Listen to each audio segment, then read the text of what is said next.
হাত দেখে গুরুদেব দাদু আমায় এটা কি বলল?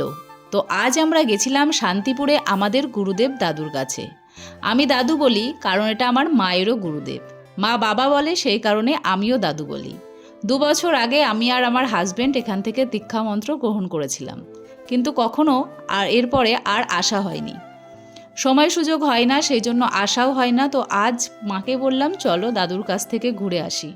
তো সেখানে পৌঁছেও গেছিলাম সকাল সকাল 10:30 নাগাদ। আর দেখতেই পাচ্ছ কত মানুষের ভিড়।